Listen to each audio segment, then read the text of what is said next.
Ladies and gentlemen, welcome back to the channel. This is Burgandy Bets. If you're new here, we gamble on football and we cash tickets. If that's your type of thing, go ahead, hit that like, subscribe, notification bell.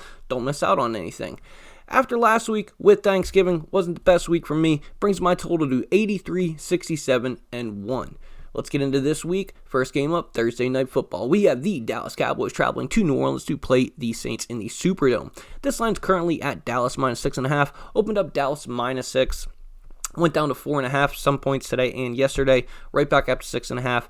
It's probably where it's going to stay. Maybe it'll get to 7 by kickoff. Your total in this game is 46 points. Went down from 47.5. Now, plays in this game will be, if you have FanDuel Sportsbook available to you, they have a super boost going on right now. I know what you're thinking. Ron, these fucking super boosts never hit. This is the one. Dallas, minus 2.5 at plus 100. That's right, even money for Dallas to win by at least a field goal or more. Why do we like this bet? Well, surely just for line value. I mean, this line anywhere else on BetMGM is minus 190, on DraftKings minus 170. It was minus 200 on FanDuel. You're getting Dallas minus 2.5 at plus 100 money here. And we like it.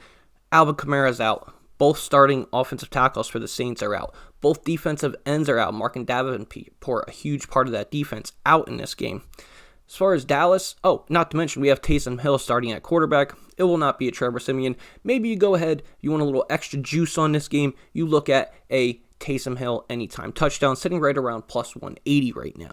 My bet, what I like, is the Dallas minus 2.5 at plus 100. If you don't have FanDuel available to you, I got another bet for you. It will be Tony Pollard over 16.5 receiving yards. Tony Pollard has gone over that number in 8 games this year. Zeke a little bit banged up. Amari Cooper back into this offense, but they say he might be on a snap count. If that's even true, this could open up even more opportunities for a Tony Pollard. Cedric Wilson out for this game also. I like both of those bets. Both official plays, Dallas minus 2.5 at plus 100, and Tony Pollard over 16.5 receiving yards.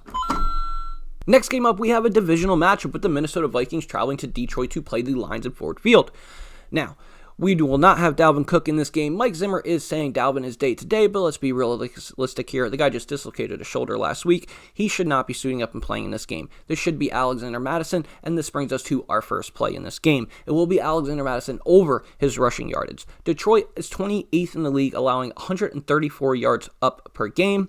In the 2 games Dalvin Cook missed this year, Week 3 and Week 5, Alexander Mattison smashed those numbers. He went over 130 and over 100. We're going to be looking to get involved with the Alexander Mattison rushing over and the Alexander Mattison total receiving and rushing over. As far as the side in this game, Minnesota laying the 7, it's a lot. It's a road opponent. They're on the road. It's a divisional matchup. Who in this Detroit secondary can keep up with a Justin Jefferson and Adam Thielen? I think Kirk Cousins is going to continue to add to his pretty career stat year so far as a touchdown to interception ratio goes. Official play in this game will be Alexander Mattison over rushing yards. Next game up will be the Arizona Cardinals traveling to Chicago to play the Bears. Now, this game is in Chicago. The weather is supposed to be treacherous. We will have Kyler Murray back and starting in this game, as all reports lead to that indication. As far as a Justin Fields or an Andy Dalton, not sure. Trending to looks like it will be Andy Dalton in this game. One of the lower totals on the week sitting at 43.5, with the Bears catching 7.5 at home. Now, the only play I thought in this game would be the under. It was at 45 this morning. Right before making this video and checking it, it's already down to 43.5. Both these teams ranked top 10 in passing yards allowed per game with 204 and 218, and both are mid to pack rushing. This game just screams 17-10, 20-10. No official plays just because I feel like I missed the best of the line, but if I had to lean, it would be under Chicago, Arizona. Next up, we have another road favorite. That's right, folks. We have 7 road favorites this week. This game will be the Tampa Bay Buccaneers laying 7 points on the road against their divisional opponent, the Atlanta Falcons. Now, the first time these two teams played, Tampa smacked the Falcons, and, the spread indicates it will happen again here. Cordell Patterson showed out again last week. He will not have the same impact on the ground rushing against this Tampa Bay defense, which ranks in the top 3 in the National Football League. As far as Tampa Bay goes, we did just see Leonard Fournette score 4 touchdowns in that last game. We're not going to have that type of duplicate replication here. I did not like the Lavan in this game. things that I did like the Buccaneers minus 6.5 first half. I did like the Atlanta Falcons team total under. Right now it's at under 19.5. If a 20 pops up, I will grab that. That will be official. And I did like the first half under 26.5 points. I'm just not sure Atlanta will be able to move the ball against this Tampa Bay defense. And I'm sure Tom Brady, after it was the Fournette show last week, wants to come out and throw the ball all over the yard. No official plays. Leans would be Tampa first half under 26.5, and the Falcons team total under 20 if it gets there, sitting at 19.5 right now. Next game up will be another road favorite with the Indianapolis Colts traveling to Houston Texans, laying 10 points on the road against a divisional opponent. Now, the only play in this game here will obviously be the Jonathan Taylor over rushing yards. The Houston Texans rank 31st in the NFL, allowing over 135 yards per game, and they just gave up 157 on the ground to the New York Football Jets. And the Indianapolis Colts have the best rushing attack in the league with the best running back in the league and probably the best offensive line in the league. Jonathan Taylor over rushing yards. Next up, we have the Philadelphia Eagles traveling to East Rutherford to play the New York Jets. No real leans in this game. I don't have a side or a play, so I'm going to keep it short and sweet. You got Philly laying 7 on the road. They just look terrible against the New York Football Giants. I don't know what's going to be different here. The Jets coming off a win. 7 a lot? Yeah. If I had a lean, would I take the Jets plus the 7? I would. I'm not going to play that. Staying far away from this game. Let's move on to the next one. Next game up, we have the Los Angeles Chargers traveling to Cincinnati to play the Bengals. Now, the look in this game is going to have to be Joe Mixon. I mean, he just had, one of his top career games last week, and he's going against this Chargers defense that ranks dead last in the National Football League, giving up the most yards on the ground per game. Mixon's really turned into a third down back. Maybe you want to look at the total rushing and receiving yards. Right now, his props, they just came out. This is making this around Thursday. It was 85.5 on the ground, 101 total, which right before making this video, I checked, is already up to 105 total. I still think Joe Mixon is a good play this week. The only thing that's going to keep me off this prop would be if Justin Herbert and this offense gets going and the Cincinnati Bengals need to counter and throw the ball with Burrow to his wide receivers, Jamar Chase, T. Higgins, that type of deal. And Mixon just doesn't get the amount of volume on the ground he got previously when the team was dog-walking the Steelers last week. No real leans, one of the higher totals of the week, sitting at 50.5 points. I could see a shootout here. Cincinnati is bottom 8 in the NFL and allows yards allowed per game through the air. That's where Herbert and this team should shine. This Chargers team is sort of like one good game, one bad game, one good game, one bad game. With that being said, if I had a lean here, I would take the Chargers on the road with the 3 points. If this gets 2-3 in the hook, I'll probably grab the hook and play the Chargers. But right now, no play. Next game up, we have the New York Giants traveling to Miami to play the Dolphins. Now, I do have an official play here, and it will be the Dolphins -3 first half. Now, I like that play just because the Dolphins come out and score quickly. They have one of the higher success rates for scores on the first drive of the game in the NFL. As far as the Giants, we don't know what's going to happen with Daniel Jones. They say he's out for this game with a neck injury. However, the coach says he's day-to-day. This, for all intents and purposes, looks like Daniel Jones will not start a quarterback for this game, and it will be Mike Glennon, the former third-round pick. Bounced around the league. He's got an arm. He can play ball. What is he going to do against this Miami defense? I'd love to see it. I'm not backing him. I'm going to back Miami and this defense. Tua looks great out there. The weapon is Jalen Waddle really coming into his own. Obviously, a Mike Gesicki's there. They use him all over the field. The offensive line's playing better. I really like the way Miami's looking right now. They've covered 4 spreads in a row. Do I support laying the 4.5 here also? Yes, I do. But my official play, Miami Dolphins first half -3. Next up, we have the Washington football team traveling to Vegas to play the Raiders. Raiders are laying 2.5 points at home here after the win against the Cowboys on Thanksgiving. No lean here. If I had to pick a side, I would take the points and the football team. Luckily, I don't have to do that.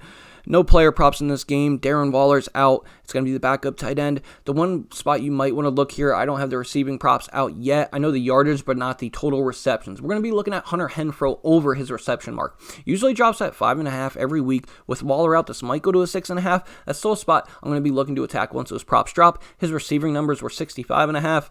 I think that's a viable number too. He's really the main focal point of this offense if a Darren Waller's out. Now you could see Deshaun Jackson going over the top. I'm going to have to dive into Washington's long ball attack defense a little bit more for this game. No official plays, but you're going to want to look for Hunter Renfrow receptions over. Now we have the Baltimore Ravens traveling to Pittsburgh to play the Steelers. We just saw the Steelers put up the worst performance by their football team in the last 20 years. That's right, 20 years.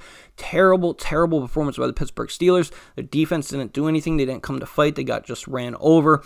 Big Ben couldn't throw the ball at all. He looks terrible out there. Meanwhile, the Ravens just committed 4 turnovers and squeaked out a win against the Cleveland Browns. Now, the under is a very good trend in this game, but it is one of the lower totals of the week, sitting at 44 points as well. No leans. If I had to pick a side, I would take the under in this game, and I'm probably going to be looking at Lamar Jackson's rushing props in this game as well, as the Steelers couldn't stop anything. And if they can't stop anything on the ground, I believe Lamar Jackson is just going to ball out. No numbers out yet, but I will be looking at Lamar Jackson over rushing, and might have a play on the under in this game. Now we have the Jacksonville Jaguars traveling to Los Angeles to play the Rams. Now, me as one of those people with a Rams Super Bowl ticket in my hand and a Matthew Stafford MVP ticket in my hand, just distraught. This team now dropped 3 in a row. Does not look like the same team they did in the beginning of the year. With the addition of Odell Beckham Jr., we did cash that prop. That was light last week with his over receiving yards. There's going to be no props to play in this game. We see now Odell Beckham Jr. just taking a majority of the share away from Cooper Kupp. He didn't even get close to hitting that century mark of 100 yards in the last game.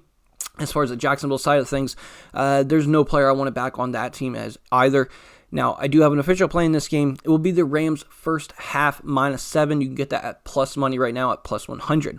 I like this play here because I believe Sean McVay is a cocky fuck, and he's going to want to come out and just at least put the hammer down. Now, whether they keep their foot on their throats and just murder them the whole way through is a probability too. Could the full game -13 cash? Absolutely. I'm going to go ahead. I'm going to lay the 7 in the first half.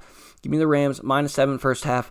The Jaguars also offensively. I mean, we just saw it against a bad team in the Atlanta Falcons. They didn't come on. They didn't put out anything until the second half of the game. I really like this spot. Official play, Rams first half -7. Next game up, we have another divisional matchup and another road favorite with the San Francisco 49ers laying 3.5 points on the road playing the Seattle Seahawks. Now, everybody, their mother, their grandmother, their neighbor, their mailman down the road are going to be betting the San Francisco 49ers this week. San Francisco looks absolutely terrible. I'm very excited to see what the ticket share and cash share will be on this game. If we have a majority of the tickets, but some big bets come in on Seattle, I will grab Seattle and the hook with the 3.5 at home. Listen, Seattle looks dead. They look terrible. This could be a perfect buy low spot. Or this team just really is that bad and they pack it in for the season. I don't have any official plays here. I'm going to see what the ticket and cash share are come Sunday morning. That's when I would make a play. What worries me here with San Francisco is Deebo Samuel is such a focal point of this offense. Now, obviously, George Kittle can carry the load of Brandon Ayuk, but the Seattle Seahawks are one of the fewer teams in the league who haven't allowed less than 400-yard pass receivers this year. That's going to hurt. If you have a secondary playing well, can they stop the run? I don't know. So many variables in this game. Like I said, I want to see the ticket and cash here on Sunday before I make a play in this game. But I'm not laying the 3.5 here in the divisional matchup. I would be looking at the points and the Seahawks. Every week that goes on, hopefully that finger, Russell Wilson's heals up, gets better. No plays here. Lean would be Seattle. Gonna wait. Now, your Sunday night football game will be the Denver Broncos in an AFC West shootout against the Kansas City Chiefs. Why do I say shootout? I don't know. Drew Lock going to be playing? Probably. Will Teddy Bridgewater gut it out? If you're back in Denver, you want that to be the case. I don't have any plays here in this game. I will be looking at Tyreek Hill props. I will be looking at Kelsey props when they drop. I want to see where those numbers are. Patrick Mahomes over his rushing attempts has been cashing this year, mostly in the beginning half of the year, but that's still a prop out there to play that looks nice if it's in the teens somewhere. As far as the Denver side of things go, the split backfield work with Williams and Melvin Gordon looks great. Can they run the ball enough successfully to keep Patrick Mahomes and the offense on the sideline? That's probably their only way they're going to cover this spread. We all know Kansas City, one of the worst teams in the NFL at covering spreads here, and 9.5 is a big number against a divisional opponent. I'm not backing KC. My lean would be Denver here and the points if Teddy Bridgewater is the starting quarterback. We don't know if that's going to happen yet. No official plays, no leans. Let's get on to Monday Night Football, On Monday Night Football will be the New England Patriots against division rival Buffalo Bills. The Bills are laying 2.5 at home right now. This will go back up to 3. You're going to see this line jump from 2.5 to 3 all week long. Wherever you can grab the line, whichever side you like. If you like New England, obviously you're going to wait for the 3. You like Buffalo, grab it right now. You can get a -2.5. Now, but New England has looked so good these past few weeks. Is this the spot? On the road, divisional opponent. Can Buffalo get this win? My lean would be Buffalo and just giving up the field goal here at home. Buffalo, there were a lot of people's Super Bowl picks this year going into it. Had some big wins, had some bad losses. New England, they started off terrible and now have reeled off all these wins, second in the AFC right now, I believe. This is going to be a great game to watch. No lean. If I had to, it would be Buffalo minus the 2.5. All right, everybody. All the official plays will be in the description of the video below.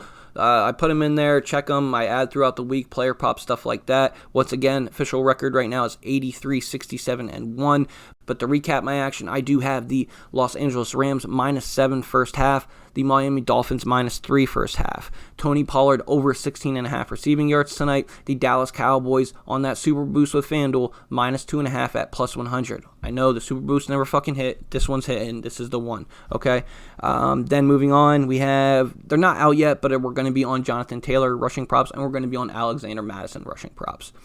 Thanks for watching. Subscribe to the channel. Hit the like button. Let's all get paid, guys. Appreciate you.